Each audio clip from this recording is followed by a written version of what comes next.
Bonjour, Stéphane Vaillancourt pour le blog de Best Buy. Aujourd'hui, je ne vous présente pas un, mais deux téléphones, les Pixel 7 et Pixel 7 Pro de Google.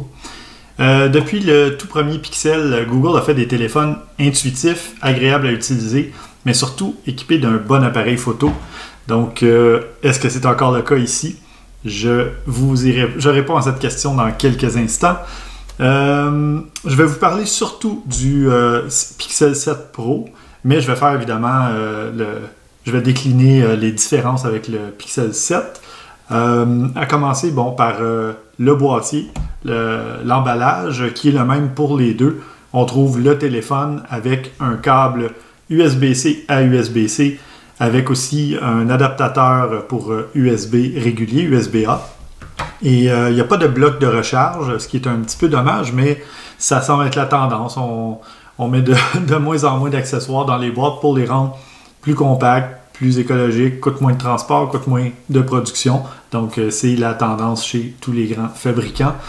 Au niveau des caractéristiques techniques, les deux appareils tournent sur Android 13, donc la toute dernière version.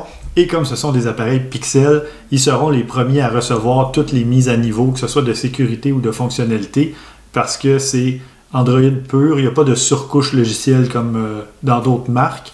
Alors, premier téléphone à recevoir les mises à jour, ce qui est intéressant. On trouve un processeur Tensor de Google, deuxième génération, 5 nanomètres, donc c'est un processeur à 8 cœurs, très performant, et qui permet d'utiliser l'apprentissage machine, donc l'intelligence artificielle, et c'est ce qui va servir aussi dans la photo, dans le traitement des photos, et qui rend les appareils photo encore plus performants qu'ils ne l'étaient l'année dernière. On a un processeur graphique Mali G710 MC10. Les appareils côté écran, on a le Pixel 7 qui a un écran de 6,3 pouces, un affichage de 1080 par 2400, donc plus large un peu, mais c'est du 1080p avec un peu de flexibilité sur les côtés. L'écran est 90 Hz de taux de rafraîchissement, compatible HDR10+, et le Pixel 7 Pro, écran de 6,7 pouces, donc ça vous donne, c'est pas une très grosse différence, mais quand même, au niveau de la résolution, c'est là que la différence se fait sentir. On parle de 1440 par 3120, donc c'est du Quad HD. C'est pas du 4K pour l'affichage, mais c'est entre le HD et le 4K. Donc, excellente résolution. On trouve, c'est un écran AMOLED, évidemment, lui aussi, 120 Hz toutefois de taux de rafraîchissement, donc rafraîchissement encore plus rapide, et évidemment compatible HDR10+, lui aussi. Vous l'aurez remarqué, les deux appareils ont une coque arrondie, donc très similaire, pour ne pas dire identique tous les deux. Là où ça diffère un petit peu, c'est au niveau des appareils photo, mais vous remarquerez justement qu'il y a une petite bosse où il y a les capteurs et les objectifs pour la photo. Donc évidemment, quand on veut avoir des bons objectifs, bons capteurs, etc., ça prend un peu plus d'espace dans le boîtier, donc c'est pas possible physiquement d'avoir ça encore plus mince que ça ne l'est. Par contre, contrairement à d'autres fabricants, Google a opté pour avoir une barre complète, donc qui traverse complètement la coque.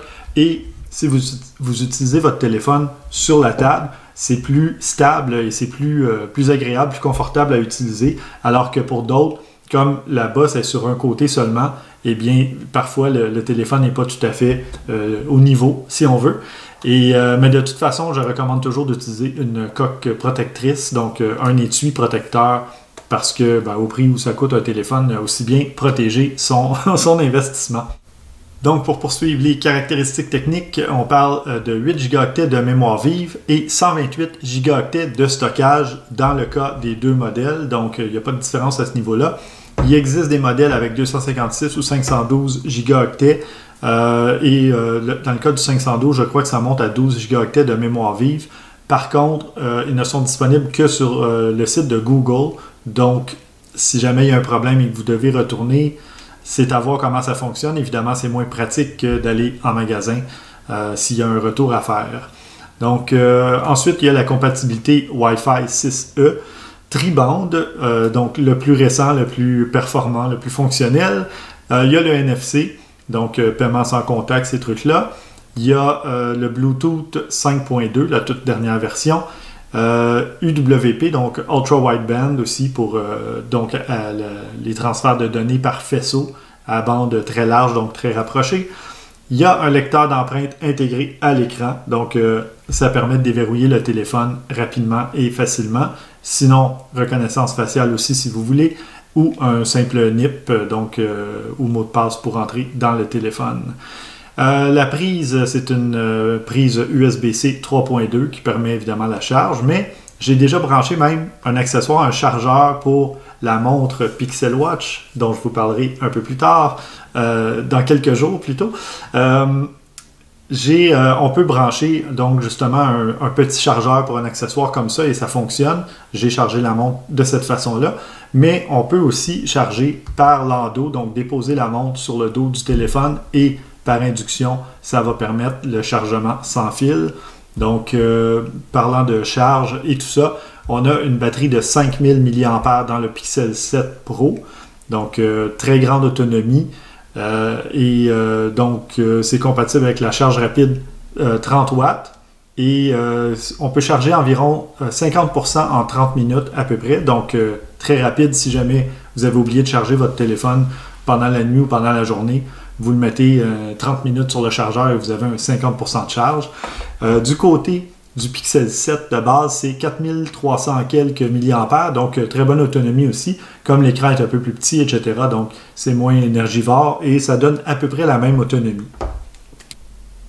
Et une fois qu'on déballe le téléphone, eh bien, le téléphone nous offre la possibilité de copier nos données d'un ancien téléphone et c'est ce que j'ai fait pour les besoins de l'exercice. Donc, vous allez voir à l'écran justement les étapes, enfin quelques-unes des étapes. On branche tout simplement le câble USB-C dans les deux appareils et on peut enfin transférer les comptes Google, les informations des réseaux Wi-Fi. Donc, mes téléphones se sont reconnectés automatiquement au réseau Wi-Fi pour lesquels j'avais le mot de passe évidemment. On pouvait copier photos, vidéos, musique, ce que je n'ai pas fait pour accélérer le processus. Et ça copie notre arrière-plan, de l'écran d'accueil, l'écran verrouillé, ces choses-là, et les applications. La seule chose que ça ne fait pas, c'est de replacer les applications exactement au même endroit où vous les aviez sur l'ancien téléphone. Mais tout de même, au moins, vous n'avez pas à tout retélécharger manuellement et vous rappeler ou comparer pour voir ce que vous aviez.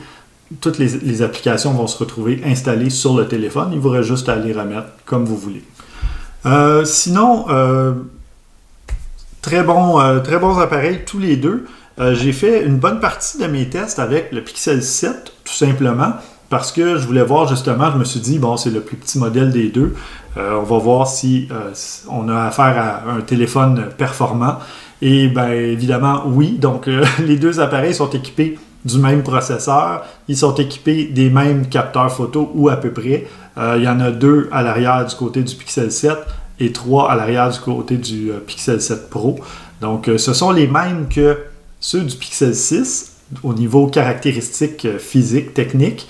Mais par contre, avec le nouveau processeur Tensor 2 de Google, donc l'intelligence artificielle, l'apprentissage machine et la portion logicielle, évidemment, tout ça a fait en sorte que les photos qui sortent de ces deux appareils-là sont grandement améliorées, donc de très haute qualité. Et puis, il y a des modes pour tous les goûts. On peut ajouter du flou, on peut aller dans Google Photos même et retraiter les photos avec des fonctionnalités spéciales comme changer l'éclairage. Donc, on peut repositionner l'éclairage dans la photo et l'intelligence artificielle va faire en sorte que c'est pas simplement éclaircir un petit peu un coin de l'image, ça va faire en sorte comme s'il y avait vraiment un éclairage qui venait d'un côté et assombrir possiblement de l'autre côté, étant donné que dans notre visage, on a évidemment du relief, un nez, etc. Et donc, ça va créer un peu des ombres et vous allez pouvoir le voir dans ma critique sur le blog de Best Buy. J'ai mis un exemple, la photo originale, la photo avec un éclairage du côté droit et la photo avec un éclairage du côté gauche. Et vous allez voir, l'éclairage sur mon visage change et c'est, ma foi, très intéressant. Donc, il y a d'autres fonctionnalités vraiment intéressantes comme enlever du flou dans l'image. S'il y a du flou de bouger, quelqu'un qui passe vite derrière, un truc comme ça, vous pouvez rendre la photo plus nette. Et il y a plein d'autres fonctionnalités à travers tout le téléphone. juste au niveau de l'application du téléphone lui-même, parce que oui, ça sert encore à faire des appels.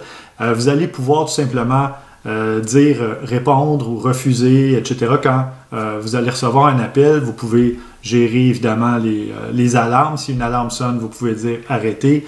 Donc, il y a des commandes vocales comme ça qui sont automatisées et très utiles. Et si on revient du côté de la photo, je vous donne des caractéristiques techniques parce que je vous parlais des capteurs. Donc, si on y va avec le Pixel 7 Pro, 3 capteurs à l'arrière, le capteur de base, standard, disons, à 50 mégapixels, rien de moins. C'est un capteur de 25 mm, donc mise au point à détection de phase et au laser, stabilisation optique. Donc, vraiment, j'ai essayé de prendre des photos et quand on a assez de lumière en plein jour, même si on secoue le téléphone en appuyant sur le bouton, la photo reste vraiment nette et est améliorée d'ailleurs par l'intelligence artificielle. Donc, c'est difficile de rater une photo, surtout en plein jour. On a un 48 mégapixels, donc un téléobjectif, téléphoto 5X. On parle de 120 mm, lui aussi à détection de phase et stabilisation optique.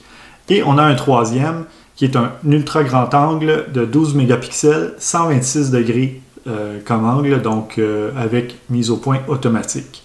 Côté de la vidéo 4K à 30 et 60 images secondes, vidéo 1080p à 30, 60, 120, 240, donc on peut faire des beaux ralentis en enregistrant à 120 ou 240. Stabilisation optique, évidemment, aussi à même le capteur. Et c'est compatible la vidéo HDR 10 bits. Donc, j'ai tourné de la vidéo 4K 30 images secondes en HDR 10 bits. Et ma foi, l'image est assez impressionnante. C'est difficile. J'ai pas mis d'exemple parce que, bon, ça rendrait pas nécessairement à travers une petite vidéo téléversée sur un blog, mais vous pouvez me croire, j'en ai tourné de la vidéo dans ma vie et le rendu est vraiment exceptionnel. On a évidemment un appareil photo à l'avant pour les égaux portraits. Cet appareil photo-là est de 10,8 mégapixels, donc 21 mm, ultra grand angle lui aussi, auto HDR, panorama, vidéo 4K 30-60 images secondes et 1080p 30-60 images secondes. Et j'ai pris un égaux portrait de moi devant une fenêtre, donc rétro-éclairé. Généralement, la fenêtre aurait dû être complètement blanche. Ou si je mettais l'exposition en fonction de la fenêtre, mon visage aurait dû être très sombre. La photo est parfaite. Vous irez voir dans la critique complète. On voit vraiment tous les détails de l'image. C'est comme si la lumière était ajustée à point derrière moi. Et ce n'était pas le cas. Donc, c'est vraiment le téléphone qui a fait tout le boulot. Donc, encore une fois, difficile de manquer des photos à ce niveau-là. Sur le Pixel 7, on a deux objectifs. Donc, on a le 50 mégapixels, donc le standard 26 mm, 25, pardon. Et on a le 12 mégapixels, donc l'ultra grand angle. On n'a donc pas le zoom. Par contre, il est toujours possible d'utiliser un zoom numérique, mais à déconseiller. Le meilleur zoom, ce sont vos jambes et vos pieds. Vous vous rapprochez du sujet lorsque c'est possible, évidemment. Et comme ça, ça donne de meilleures photos. À l'avant, même chose, donc appareil photo de 10,8 mégapixels avec toutes les mêmes fonctionnalités. Voilà, moi je trouve vraiment l'offre intéressante d'avoir deux téléphones quand même presque identiques à peu près à tous les niveaux. Donc c'est à vous de choisir selon la taille qui vous convient, la taille d'écran. Si vous voulez une résolution Quad HD, évidemment, vous allez avec le Pixel 7 Pro. Et si 1080p vous convient ou que vous avez de plus petites mains, le Pixel 7 va convenir à vos besoins. Donc, du côté du Pro, il y a seulement la couleur noire, mais du côté du Pixel 7, on a blanc, on a citronnelle, donc un petit jaune que je trouve, ma foi, assez joli. Et il y a aussi noir, évidemment, donc un peu plus de choix de ce côté-là. Et voilà, donc si vous voulez voir plus de photos, toutes les caractéristiques techniques et ma critique complète, je vous invite à aller la lire sur le blog de Best Buy.